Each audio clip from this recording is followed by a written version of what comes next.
आप सभी भक्तजनों को जय श्री माता रानी, जय श्री महामाया। आप सभी भक्तजनों के समक्ष श्रीमद् भगवत गीता के 14वें अध्याय का पाठ बतलाएंगे। ओम श्री परमात्मने नमः।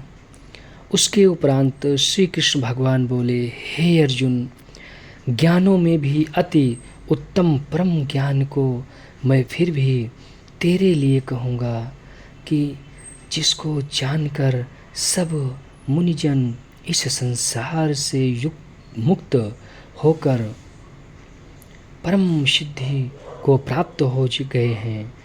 हे अर्जुन, इस ज्ञान को आश्रय करके अर्थात धारण करके मेरे स्वरूप को प्राप्त हुए पुरुष सृष्टि के आदि में पुनः उत्पन्न नहीं होते हैं और प्रलय काल में भी व्याकुल नहीं होते हैं, क्योंकि उनकी दृष्टि में मुझ वासुदेव से भिन्न कोई वस्तु है ही नहीं। हे अर्जुन, मेरी महत ब्रह्म रूप प्रकृति अर्थात त्रिगुणमयी माया संपूर्ण भूतों की योनि है, अर्थात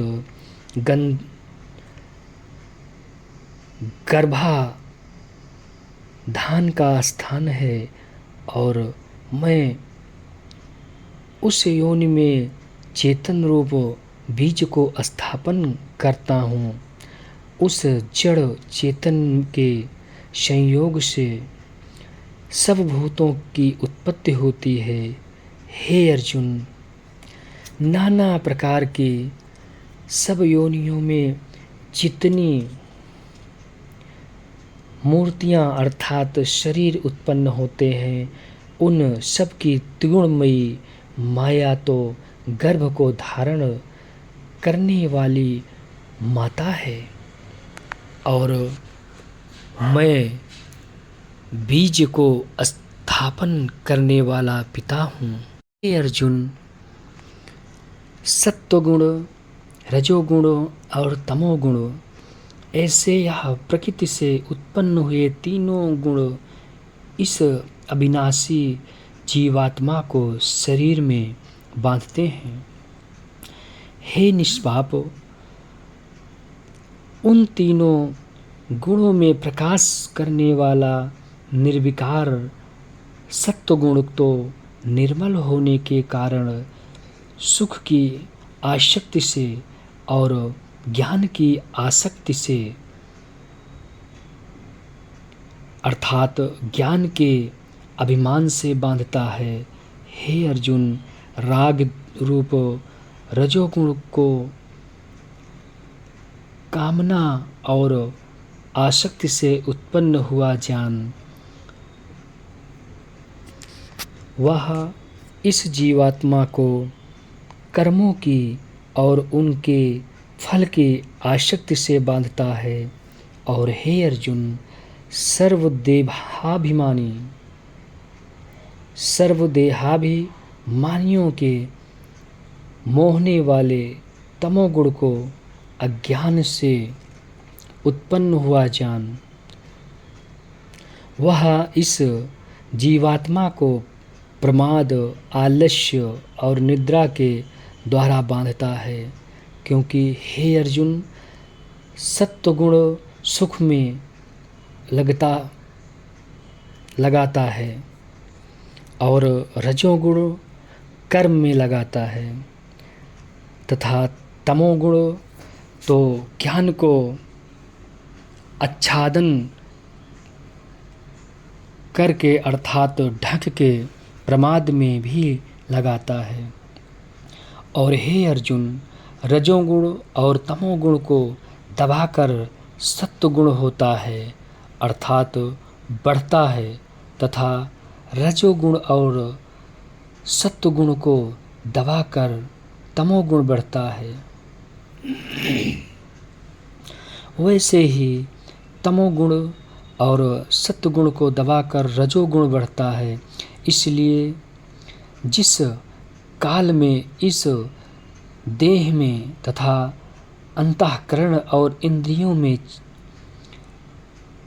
चेतनता और बोध शक्ति उत्पन्न होती है, उस काल में ऐसा जानना चाहिए कि सत्वगुण बढ़ा है। और हे अर्जुन, रजोगुण के बढ़ने पर लोभ और प्रवृत्ति अर्थात सांसारिक चेष्टा तथा सब प्रकार के कर्मों का सर्वार्थ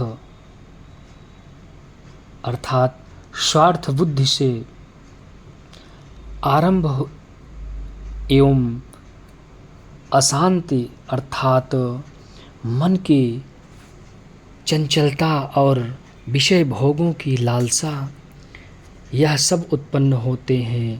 तथा हे अर्जुन, तमोगुण के बढ़ने पर अंतःकरण और इंद्रियों में अप्रकाश एवं कर्तव्य कर्मों में अप्रवृत्ति और प्रमाद अर्थात व्यर्थ चेष्टा और इंद्रादि अर्थात निद्रादि अंतःकरण की मोहिनी वृत्तियाँ, यह सब ही उत्पन्न होते हैं। हे अर्जुन, जब यह जीवात्मा सत्वगुण की वृद्धि में मृत्यु को प्राप्त होता है, तब तो उत्तम कर्म करने वालों के मल रहित अर्थात दिव्य स्वर्गादि लोकों को प्राप्त होता है। रजोगुण के बढ़ने पर अर्थात जिस काल में रजोगुण बढ़ता है, उस काल में मृत्यु को प्राप्त होकर कर्मों की आसक्ति वाले मनुष्यों में उत्पन्न होता है। तथा तमोगुण के बढ़ने पर मरा हुआ पुरुष, कीट, पशु आदि मूढ़ योनियों में उत्पन्न होता है, जो कि हमारे आपके शास्त्र में 84 लाख योनि कहा गया है। तो ऐसे ही मनुष्य जो तमोगुण के बढ़ने पर उस रौरवा नरक में जाते हैं, क्योंकि सात्विक कर्म का तो सात्विक अर्थात सुख, ज्ञान और वैराग्य आदि निर्मल फल कहा है, और राजस कर्म का फल दुख एवं तामस कर्म का फल अज्ञान कहा है। सत्वगुण से ज्ञान उत्पन्न होता है और रजोगुण से निस्संदेह लोभ उत्पन्न होता है तथा तमोगुण से प्रमाद उत्पन्न होता है।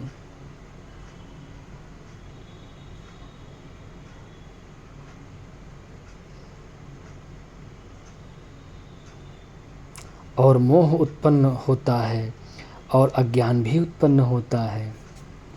इसलिए सत्वगुण में स्थित हुए पुरुष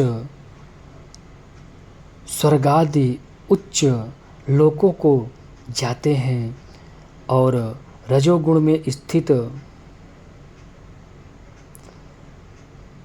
राजस पुरुष मध्य में अर्थात मनुष्य लोक में ही रहते हैं एवं तमोगुण के कार्य रूप निद्रा, प्रमाद और आलस्य आदि में स्थित हुए तामस पुरुष अधोगति को अर्थात कीट, पशु आदि नीच योनियों में को प्राप्त होते हैं। हे अर्जुन, जिस काल में दृष्टा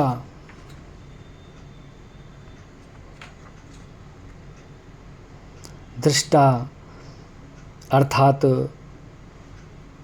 समष्टि चेतन में एक ही भाव से स्थित हुआ साक्षी पुरुष तीनों गुणों के सिवा अन्य किसी को करता नहीं देखता है, अर्थात गुण ही गुणों में बरतते हैं ऐसा देखता है, और तीनों गुणों से अति परे सच्चिदानंद घन स्वरूप मुझ परमात्मा को तत्व से जानता है।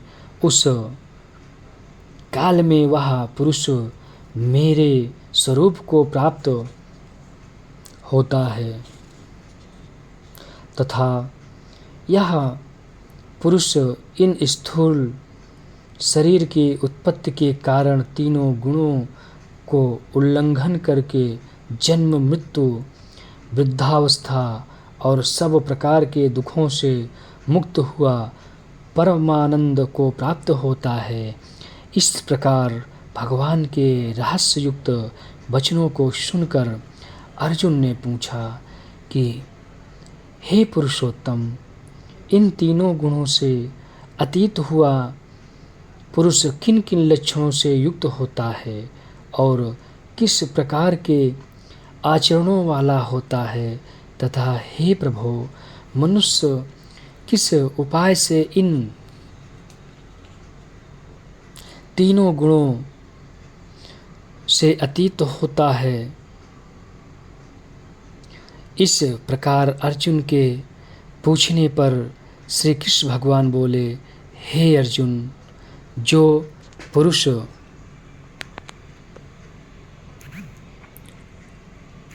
सत्वगुण के कार्य रूप प्रकाश को और रजोगुण के कार्य रूप प्रवृत्ति को तथा तमोगुण के कार्य रूप मोह को भी न तो प्रवृत्ति होने पर बुरा समझता है और न निवृत्त होने पर उनकी आकांक्षा करता है, तथा जो साक्षी के सदृश स्थित हुआ गुणों के द्वारा विचलित नहीं हो किया जा सकता है और गुण ही गुणों में वर्तते हैं ऐसा समझता हुआ, जो सच्चिदानंद घन परमात्मा में एक ही भाव से स्थित रहता है एवं उस स्थिति से चलायमान नहीं होता है, जो निरंतर आत्मभाव में स्थित हुआ दुख सुख को समान समझने वाला है तथा मिट्टी, पत्थर और स्वर्ण में समान भाव वाला और धैर्यवान है, तथा जो प्रिय और अप्रिय को बराबर समझता है और अपनी निंदा स्तुति में भी समान भाव वाला है, तथा जो मान और अपमान में सम है एवं मित्र और बैरी के पक्ष में भी सम है, वह संपूर्ण आरंभों में कर्तापन के अभिमान से रहित हुआ पुरुष गुणातीत कहा जाता है। और जो पुरुष अव्यभिचारी भक्ति रूप योग के द्वारा मेरे को निरंतर भजता है, वह इन तीनों गुणों को अच्छी प्रकार उल्लंघन करके सच्चिदानंद घन ब्रह्म में एक ही भाव होने के लिए योग्य होता है। हे अर्जुन, उस अविनाशी परब्रह्म का और अमृत का तथा नित्य धर्म का और अखंड एक रस आनंद का मैं ही आश्रय हूँ, अर्थात उपरयुक्त ब्रह्म अमृत, अव्यय और शाश्वत धर्म, शाश्वत धर्म तथा एकांतिक सुख, यह सब मेरे ही नाम हैं, इसलिए इनका मैं परम आश्रय हूँ। ओम इति। ओम श्री मद्भगवत गीता रूपी उपनिषद एवं ब्रह्म विद्या तथा योग शास्त्र विषयक श्री कृष्ण और अर्जुन के संवाद में त्रिगुण गुणत्रय विभाग योग नामक 14वां अध्याय। ओम तत्सत। आप सभी भक्तजन जो भी आप अपने चैनल महामाया योगा दरबार को चैनल को सब्सक्राइब ना किए हों, आप सभी भक्तजन अपने इस चैनल को सब्सक्राइब करें, ज़्यादा से ज़्यादा वीडियो को शेयर करें, लाइक करें। जय माता दी, जय श्री महामाया।